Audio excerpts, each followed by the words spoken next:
personne dans la salle qui s'appelle Emma. Elle est venue me voir dans mon bureau en me disant « Ça serait génial que tu puisses faire le discours d'ouverture du concours d'éloquence. Ça serait génial. » Oui, mais je me suis dit « Je n'ai pas le temps. Je cours déjà dans tous les sens. Pour le recrutement, la formation, le coaching, en France et à Monaco. Je cours dans tous les sens.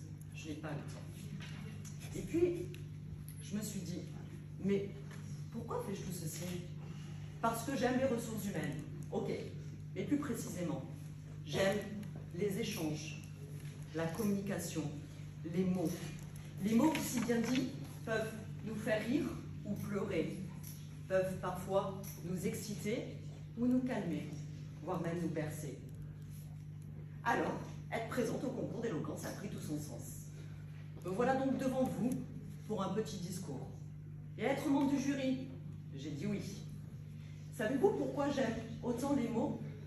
Parce que s'ils sont bien dits et que la personne vit ce qu'elle raconte, alors son auditoire, quel qu'il soit, est là, immobile, attentif, captivé, attendant impatiemment la suite de l'histoire. Avez-vous envie d'écouter, de vivre avec moi une histoire? Veuillez m'excuser, mais l'enthousiasme me semble assez faible. Avez-vous envie d'écouter, de vivre une histoire avec moi maintenant? Oui. C'est l'histoire de deux jeunes filles, des jumelles, âgées approximativement de 7-8 ans. En couchant ces petites filles, mes filles, elles me demandaient très souvent de leur raconter une histoire. Mais pas l'histoire du petit chaperon rouge. Elles me disaient « Maman, raconte-nous une histoire de toi. » Alors, je leur racontais une histoire du temps où elles n'étaient pas encore nées. Je leur racontais une histoire de moi, du temps d'avant, avant même d'être maman. Et elles étaient là dans leur lit, immobiles, captivées, attentives. Elles étaient plongées dans l'histoire comme si elles la vivaient. Elles étaient si ravies et à la fin elles me disaient « Encore, encore maman ». Et je leur répondais qu'il était temps d'aller se coucher. Savez-vous pourquoi elles étaient autant captivées? Parce que mon histoire était racontée avec congruence. La congruence, c'est cet alignement entre les mots que vous prononcez, la qualité de votre voix en termes de volume, d'intensité et votre corps. Les mots, le fait de croire en son histoire et la congruence fait toute la différence. Alors pourquoi je vous ai raconté l'histoire de mes filles? Pour mettre en lumière l'importance du temps, l'importance de la congruence et l'importance de croire en son histoire. Le temps passe vite et mes filles aujourd'hui ont 16 ans. Et parfois, j'ai l'impression qu'elles ne comprennent plus mes mots. L'adolescence, certains diront. Oui, ok. Mais croyant inlassablement à la force des mots, j'ai décidé il y a quelques jours de leur écrire un mot que je vais vous lire.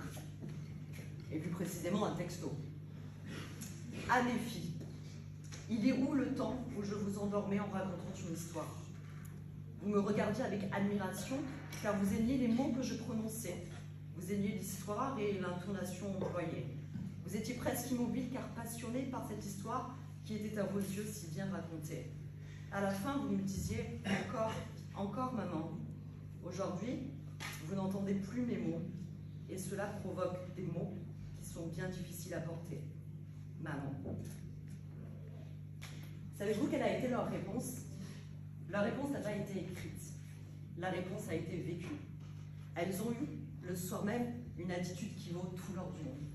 Elles ont été attentives, bienveillantes, une attitude pleine de câlins et d'amour. Alors merci. Merci encore au pouvoir des mots qui, si bien utilisés, peuvent tellement nous apporter. Rappelez-vous l'importance de croire en son histoire, l'importance des mots et l'importance de la congruence. Et ça fera toute la différence. Faites la différence dans cette vie où le temps passe vite. Et il est important d'en avoir conscience, au risque un jour de vous réveiller et de vous rendre compte que le temps est passé et que vous n'avez plus le temps. Ne laissez en aucun cas la possibilité au regret de pouvoir s'installer. Alors vivez, foncez. Quel est votre rêve? Ayez le courage de l'écrire pour le rendre réel. Établissez un plan d'action et commencez maintenant, car il est temps, c'est maintenant qu'il faut vivre.